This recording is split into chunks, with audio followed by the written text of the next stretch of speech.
There comes a time in everybody's life here that sometimes you just got to shut up and take the money. That's right. Sometimes you just got to shut up and take the damn money. Lamar Jackson was reportedly offered a 6-year, $290 million contract that he ultimately turned down. He said, no, I'm going to bet on myself. I'm worth more than that. $290 million you turned down? What in God's green graces are you thinking, my man? Okay, I get it. Let's just pause. Let's step back a little bit. Let's pump those brakes, right? 38-12 as a regular season quarterback win-loss percentage. Not terrible. 87 touchdowns to 32 interceptions. Not terrible, right?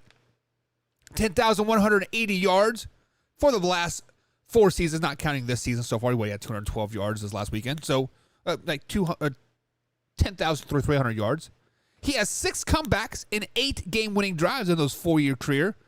But this is where it gets dicey. 1-3 in the playoffs.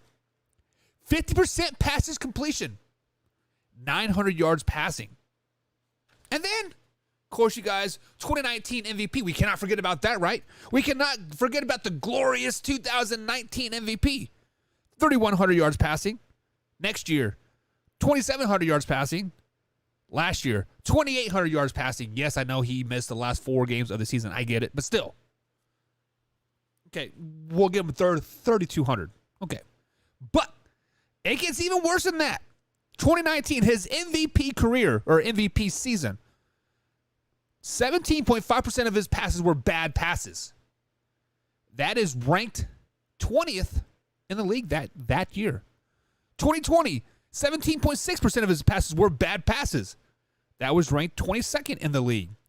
Last year, 20% of his passes were bad passes. That was ranked 23rd in the league. So I get it. He is a dynamic player. 2019 MVP. 1-3 in the playoffs. 50% pass completion percentage in the playoffs. 900 yards. Okay. Is that really worth $290 million? Hell no. Should he have shut up and took the money? Hell yes. Lamar Jackson. Come on, my man. You're better than this. Cue that intro. Are you ready for the best damn radio show on the planet? Man Hour Nation, rise up.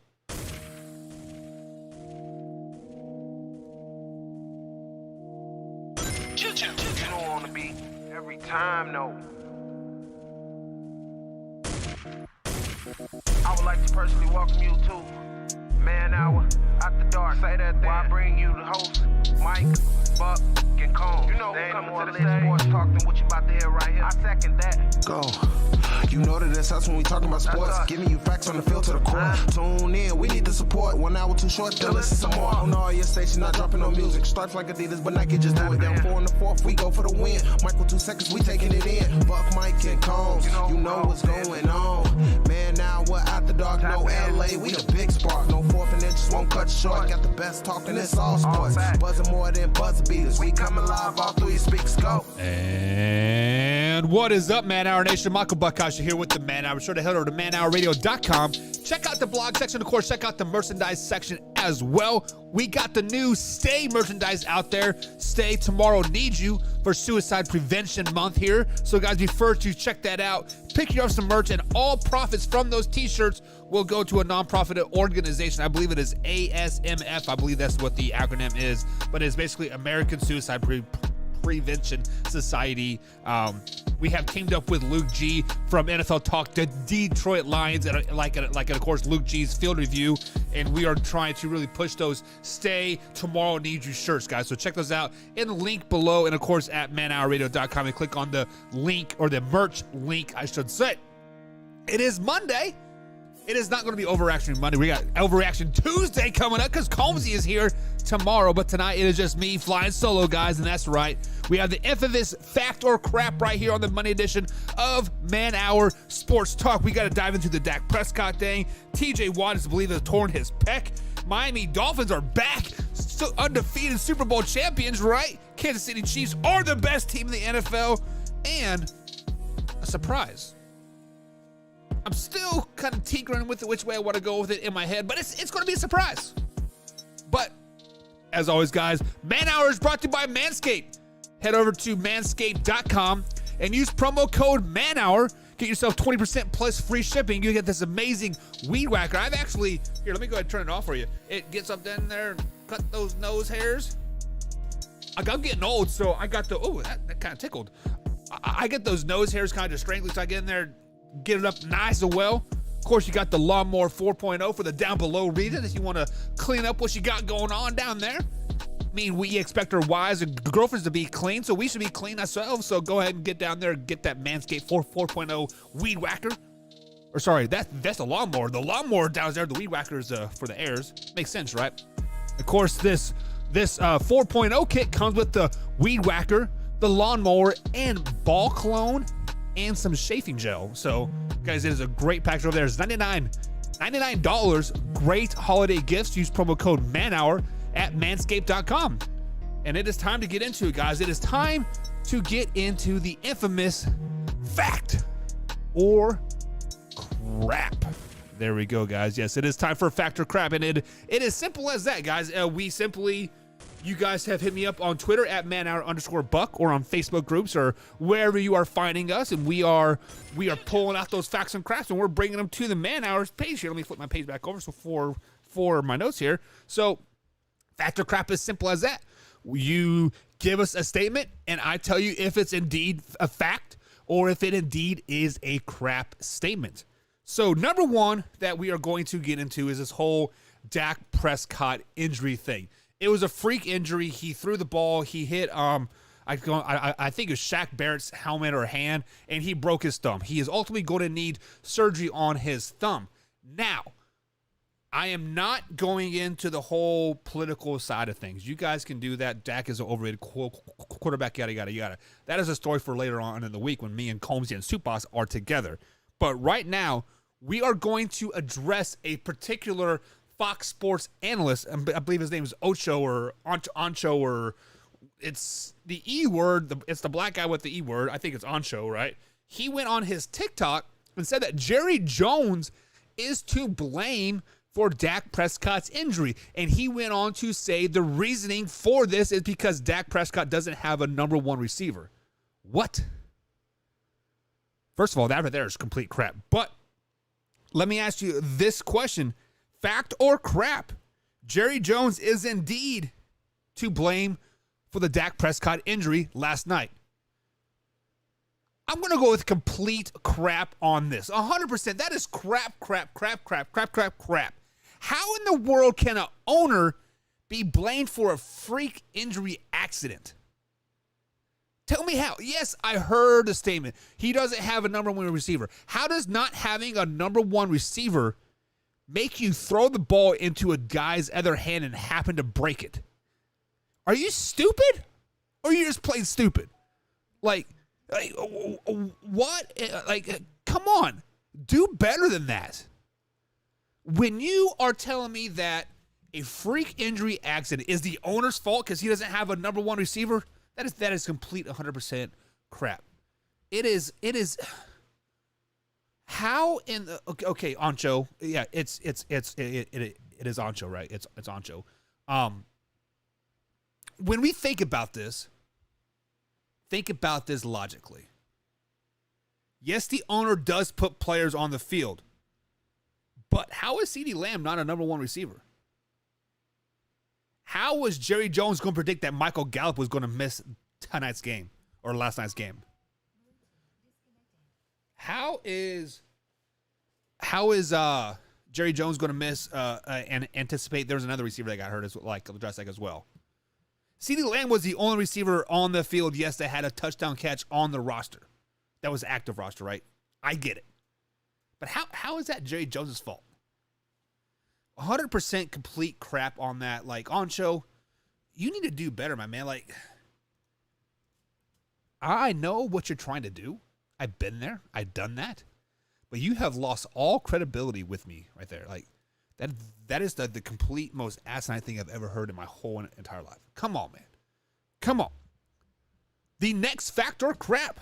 Coming up next. We gotta We got to Man Hour put. Nation brought to you by Brooks Roofing and Siding. Contact them at 812-868-7663 or online at brooksroofingin.com.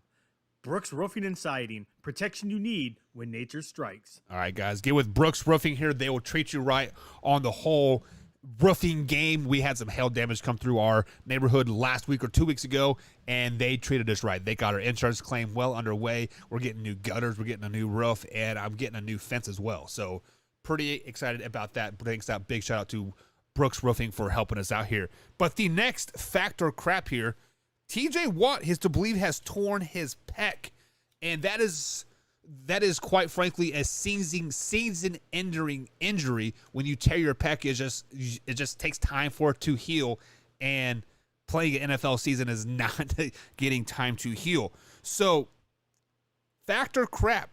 This is the biggest loss of any player on any NFL team. So, when I first got this question, I first seen it out there, I was like, TJ Watt, right? Whatever. He's like the third or fourth best defensive end linebacker in the game. Completely false. Completely false on that statement. Just let's look at the last 4 years. 2018, he had 7 sacks for 54 tackles. 2019, 14.5 sacks for 55 tackles. 2020, 15 sacks, 53 tackles. Right around there, right? Last year, breakout season, 22.5 sacks with 64 tackles. This is coming from a defensive end linebacker hybrid type thing that people are playing here nowadays, right? You can literally double team this man and run the other way and totally avoid him. But he's still getting his. He has more sacks and more tackles than Aaron Donald in the last 4 seasons. That's right. The best defensive player on the face of this planet, Aaron Donald, TJ Watt has better stats than he does right now. Yes, I know Aaron Donald, they literally do run the other way. They run the other way for TJ Watt as well. Watch the game. Watch the Bengals game. They're running the other way.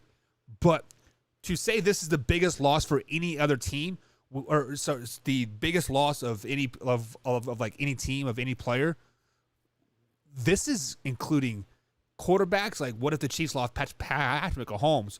What if the Bucs lost Tom Brady, right? What if the Packers lost Aaron Rodgers? I mean, the list goes on and on and on. But I'm going to say this is 100% fact. This is the heart and soul of your team, of your defense, of the morale, leadership, whatever. This is the best defensive player on the face of the planet right now. And you lost him for the whole season. You were banking on this Pittsburgh Steelers defense to be great all season long and for Mitchell Trubisky basically to be mediocre. Basically, good enough to not lose you games. That's basically what it comes down to. The defense was there to win the games. 2000 Ravens come to mind. So to say this is an understatement or overreaction, this is nothing of that. This is 100% fact. TJ Watt is the biggest loss that the Pittsburgh Steelers could have possibly have had, or if any other team could have had. Bigger than Patrick Mahomes, bigger than Aaron Rodgers, bigger than Tom Brady, bigger than Deebo Samuel, right? Bigger than, I don't know, Russell Wilson for the Broncos. The list goes on and on and on. TJ Watt is by far the biggest loss of any team, of any player that you could possibly have. This is 100% fact, and I'm going to die on that hill. TJ Watt is a man among boys right now. He is arguably the best defensive player in the world. Hands down. No question about it. Moving on. Got a nice quick show happening tonight. Catch some Monday Night Football, guys, if you can. Monday Night Football should be starting here pretty soon. But the next fact or crap, we're going to go down south. We're going to go to Miami, where the girls hang out in Miami. How's that song go? I don't know. Miami Dolphins beat the New England Patriots 20-7 in Week 1 matchup. Miami Dolphins looked great, right? On paper. People were saying this offense is scary good, yada, yada, yada. They scored 20 points against the Patriots. Congratulations. So factor crap. The Miami Dolphins is damn good, as they say. Damn good. I mean, 20 points versus the Patriots isn't terrible, right? The Patriots do have a pretty good defense. They have a pretty good all-around team. It is reported now that Mac Jones has suffered through back spasms in that whole game, but that doesn't affect the defense side of the ball. It just affects the offensive side of the ball. Well, in hindsight, whatever. But Looking at these stats, Tua, 270 yards passing for 1 touchdown. Chase Edmonds, 12 carries, 25 yards, 65 total rushing yards for the whole team. Tyreek Hill had 12 catches for 94 yards with a fumble. And Jalen Waddle had 5 catches for 69 yards with a touchdown, I do believe. So, when we look at those stats, to say the Miami offense is damn good, that is complete crap. This tells me that they're a very one-sided offense. They had just over 300 yards total offense. Just over 300 yards total offense with all these prolific weapons. Tyreek Hill, Jalen Waddle, Chase Edmonds, Tua, right? The list goes on and on and on. We're freaking great, right? We're freaking great. You are freaking one-sided, balanced. We're going to throw the ball all over the field and live and die on that hill. You cannot live and die on the hill with Tua throwing the ball at 50, 60 times a game. It can't happen. I mean, 270 yards for 1 touchdown is not terrible stats. I get it. Right in the middle of the pack with the rest of the NFL. But the 65 yards total rushing in your leader, Chase Edmonds, 12 carries for just 25 yards. What's that? That's 2.1 yards a carry. You are not going to make it to the playoffs with that. You are not going to win the division not running the ball like that. Hell, you may not even win 9 games running the ball like that. The Miami Dolphins need to be a lot more balanced offense too. So to say that they're damn good, no, they're very one-sided. And once they play a team that can take away the passing game consistently, what are you going to do? Are you going to rush with Chase Edmonds for 2.1 yards a carry? If my math serves me right, 2.1 plus 4 does not equal 10. Huh. So you're going to be basically turning the ball over on downs every time or punting it away. How is that a damn good offense if you get shut down with the passing game? What's going to happen when they start taking away the intermediate routes with Tyreek Hill and Jalen Waddle and force Tua to go deep? How are you going to beat the Miami Dolphins? Do what the people do to the Baltimore Ravens. Make Lamar Jackson throw the ball deep. Make Tua throw the ball deep to Tyreek Hill. We saw it in the great piece of thing. All people up in arms. Oh, he's so great. He underthrew him by 10 yards. Tyreek Hill had to run a comeback route and get it. Like, come on. Like, to say the Miami Dolphins offense is damn good, you guys need to shut your horse mouth. That is complete false statement there. They're not even the best in their division, let alone the best in the NFL. To even say they're damn good, to say they're damn good, they need to be a top 5 offense. That's the bar. To be damn good, you need to be a top 5 offense. They're not a top 5 offense. They're not. I can think of 3 teams right off the top of my head that they're not as good as that. Buffalo Bills, Kansas City Chiefs, and Chargers. Raiders. Vikings. The only thing Miami Dolphins have going for them is their defense. Defense is damn good. Defense is scary good.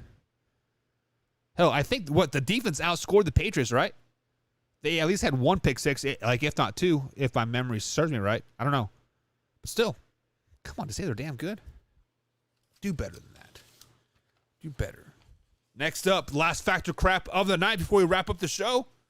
Quick and easy show tonight. Hope you guys have enjoyed it. If you guys have not done so already, hit the like button. Hit the subscribe button as well, along with the bell icon if you're watching us on youtube.com/manhour. If you're picking us up on podcast form, leave a ranking down there.